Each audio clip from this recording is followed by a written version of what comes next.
కాంగ్రెస్ ప్రభుత్వంపై కొప్పుల ఈశ్వర్ విమర్శనాస్త్రాలు సంధించారు. రైతు భరోసా ఎప్పుడు ఇస్తారో చెప్పాలి అంటున్నారు కొప్పుల ఈశ్వర్. దీనిపై ఇప్పటివరకు విధి విధానాలే లేవు. కౌలు రైతులకు కూడా రైతు భరోసా ఇస్తామని నాడు హామీ ఇచ్చారు.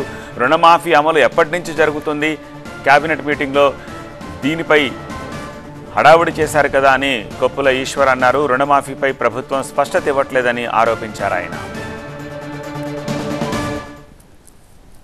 రైతు భరోసా మీరు పెట్టింది కావచ్చు, రైతు బంధు ఆనాడు కేసీఆర్ గారు పెట్టినటువంటిది కావచ్చు, రైతులకు పంట పెట్టుబడి సహాయం కింద వాళ్ళు పంటలు వేసేటువంటి సమయంలో వాళ్ళకు రైతు బంధు అందాలనేటువంటిది ప్రధానమైన ఉద్దేశం.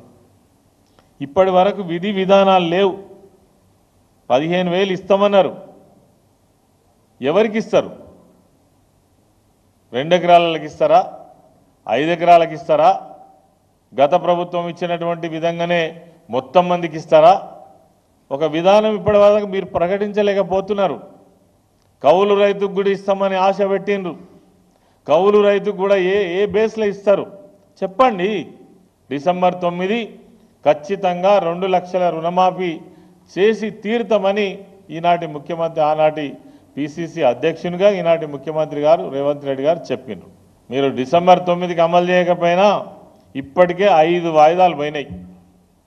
5 వాయిదాలు పోవడంతో పాటు మీరు ఏ ప్రాంతానికి పోతే ఆ ప్రాంతం యొక్క దేవుని మీద ఒట్టు పెట్టుకున్నారు. చివరికి ఆగస్టు 15 అన్నారు. ఆగస్టు 15కి కూడా దీనికి అతిగతి ఉన్నదా లేదా? అసలు ఆగస్టు 15 ఇవ్వడం కోసం మీరు చేస్తున్న ఏర్పాట్లు ఏంది? మొన్న క్యాబినెట్ మీటింగ్లో చాలా హడావుడి చేసిండ్రు. ఒకే దఫాలో మేము మొత్తం మందికి ఇచ్చేస్తామని. ఎవరికి ఇస్తారు? ఎట్లా ఇస్తారు? ఎంతమంది రైతులు ఉన్నారు? దానికి డబ్బు ఎంత అవసరమవుతుంది? దీని మీద ఇప్పటి వరకు ఒక విధానపరమైనటువంటి ప్రకటన లేదు.